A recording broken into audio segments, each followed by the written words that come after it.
దేశ పురోగభివృద్ధిలో యువత పాత్ర ఎంతో కీలకం. రూడా చైర్మన్ బొడ్డు వెంకటరమణ చౌదరి ఇంజనీరింగ్ చేయాలని, మెడికల్ కాలేజీలో చేరాలని పరుగులు పెట్టకుండా ఫిజికల్ ఎడ్యుకేషన్ చేయాలనే ఆలోచన.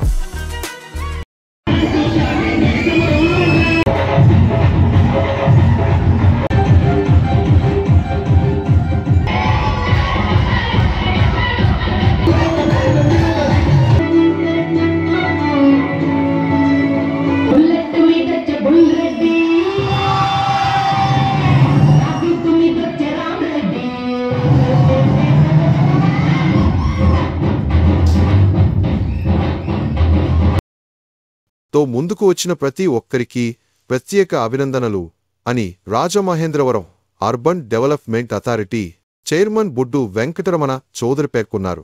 కాకినాడ జిల్లా పెదపూడి మండలం గొల్లమామిడార్లోని డిఆర్కే రెడ్డి ఫిజికల్ ఎడ్యుకేషన్ కళాశాలలో ఈరోజు జరిగిన ఫ్రెషర్స్ డే సెలబ్రేషన్స్లో ఆయన ముఖ్యతిథిగా పాల్గొని ప్రసంగించారు. ఫిజికల్ ఎడ్యుకేషన్లో చేరడం వల్ల సంపూర్ణమైన ఆరోగ్యాన్ని పొందవచ్చని అన్నారు. ఒక దేశం బాగుపడాలంటే అక్కడి యువత ఆరోగ్యవంతంగా ఉండాలన్నారు. ఆరోగ్యపరంగా మనం ఎదుర్కొంటున్న ప్రధాన సమస్యలు అన్నీ మన జీవనశైలిలో వస్తున్న మార్పులు కారణంగానే వస్తున్నాయని అన్నారు. ఒల్లలమామిడ ఎడ్యుకేషనల్ సొసైటీ గౌరవ అధ్యక్షుడు డిఆర్కే రెడ్డి మాట్లాడుతూ, యువత ఆరోగ్యంగా ఉన్నప్పుడే దేశం పురోగభివృద్ధి చెందుతుందన్నారు. తమ ఫిజికల్ ఎడ్యుకేషన్ కళాశాల ద్వారా ఆదర్శవంతమైన వ్యాయామ ఉపాధ్యాయులను సమాజానికి అందించాలన్నదే తమ కోరిక అని డిఆర్కే రెడ్డి పేర్కొన్నారు. ఫిజికల్ ఎడ్యుకేషన్ కళాశాల ప్రిన్సిపల్ డాక్టర్ తబ్బెల్ల శివన్నారాయణ రెడ్డి సభాధ్యక్షత వహించిన ఈ కార్యక్రమంలో డిఎల్ రెడ్డి డిగ్రీ కళాశాల principal doctor T Srinivasa Reddy, DS junior కళాశాల ప్రిన్సిపల్ పి త్రివేణిలతో పాటు ఆ కళాశాలల అధ్యాపక బృందం, ఫిజికల్ ఎడ్యుకేషన్ కళాశాల విద్యార్థులు పాల్గొన్నారు. ఫ్రెషర్స్ డే సందర్భంగా విద్యార్థులు ప్రదర్శించిన సాంస్కృతిక కార్యక్రమాలు ఎంతగానో ఆకట్టుకున్నాయి. పెద్ద సమస్య ఏదైనా ఉందంటే ఆరోగ్యం. ఈ ఆరోగ్యంలో కూడా మీరు సమస్యలు చూసినట్లయితే ఈ రోజున అంటే ప్రతి స్టడీ కూడా చెప్తుంది ఏంటంటే ఈ ఆరోగ్య సమస్యలు ఇండియాని పట్టిపీడించే ఆరోగ్య సమస్యలన్నీ కూడా లైఫ్ స్టైల్ డిజీజెస్ ఎక్కువగా ఉన్నాయని చెప్పేసి చాలామంది చెప్తున్నారు. అంటే మన జీవన శైలి ఏ విధంగా మారింది ఒకసారి మీరు గమనిస్తే, ఇందాకే మేము కింద డిఆర్కే రెడ్డి గారితో మాట్లాడుతుంటే, సార్ థియేటర్లు ఎలా ఉన్నాయి, బాగా నడుస్తున్నాయి అని అడిగారు. అంటే ఆయన అన్నారు, థియేటర్లకు ఎవరు రావట్లేదండి, ఇంట్లో టీవీలన్నా చూస్తున్నారు, లేదా ఈ మధ్యన సెల్ ఫోన్లు వచ్చేసినాయి కదా, ప్రతిదీ కూడా దీంట్లోనే చూసేస్తున్నారు అంటున్నారు. అంటే ఈ రీల్స్ కానివ్వండి, లేకపోతే ఈ సెల్ ఫోన్ కల్చర్ కానివ్వండి, ఒక సెడెంటరీ లైఫ్ స్టైల్ని పెంపొందిస్తున్నాయి. అదేవిధంగా ఇందాక చెప్పినట్టుగా మీరు ఇంజనీరింగ్లు చదివి ఒక సాఫ్ట్వేర్ జాబ్ చేస్తే దాదాపు 12 నుంచి 16 గంటలు ఆఫీస్ కుర్చీలో కూర్చుని స్క్రీన్ ముందు, అంటే ఎటువంటి ఫిజికల్ యాక్టివిటీ లేకుండా ఏ విధంగా మన దేశం తయారవుతుందో ఒక్కసారి మీ అందరికీ గుర్తు చేస్తున్నాం. సో ఇంత పెద్ద సమస్యకి ఏమైనా మనం ఒక పరిష్కారం చూడాలంటే అందులో మీ అందరి పాత్ర కూడా ఎంతో కొంత ఉంటుందని చెప్పేసి నేను నమ్ముతున్నాను. ఒక ఫిజికల్ ఎడ్యుకేషన్ ప్రొఫెషనల్గా దయచేసి మీరు కేవలం గవర్నమెంట్ స్కూల్స్లో పనిచేయాలి అని ఒకటే మీరు ఆలోచించకండి. మీకు ఇంకా పెద్ద పాత్ర ఉంది. అంటే దేశ భవిష్యత్తులో మీరు అందరినీ ఆరోగ్యకరంగా ఉంచాలంటే అనేక అవకాశాలు మీకు రాబోతున్నాయి. మీకు చాలా మంచి ఆపర్చునిటీస్ రాబోతున్నాయని నేను చాలా దృఢంగా నమ్ముతున్నాను. అందుకే మిమ్మల్ని మీ వంటి స్టూడెంట్స్ని ఫిజికల్ ఎడ్యుకేషన్, ముఖ్యంగా ఫిజికల్ ఎడ్యుకేషన్ ఎంచుకున్న స్టూడెంట్స్ అందరినీ కూడా, స్పోర్ట్స్ పట్ల మక్కువ ఉన్న స్టూడెంట్స్ని అభినందిస్తున్నాను ఇవాళ. సో ఇంకా మన స్టూడెంట్స్ చెప్పారు, కొంతమంది ప్రొఫెసర్స్ కూడా చెప్పారు. ముఖ్యంగా మీ వంటి ప్రొఫెషన్స్లో డిసిప్లిన్ అనేది చాలా ముఖ్యం.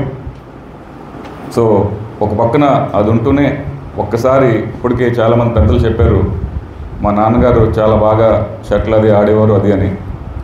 ఆయన ఒక్కసారి స్మరించుకుంటూ దాదాపు అంటే 1993లో నేను కాలేజీలో చేరినప్పుడు, అంటే ఇక్కడ కాదు, నేను బయట రాజస్థాన్లో చదువుకున్నా. అక్కడ దాదాపు ప్రతి వారం 2 వారాలకు ఒకసారి ఫోన్లో మాట్లాడేవాళ్ళు నాన్నగారితో.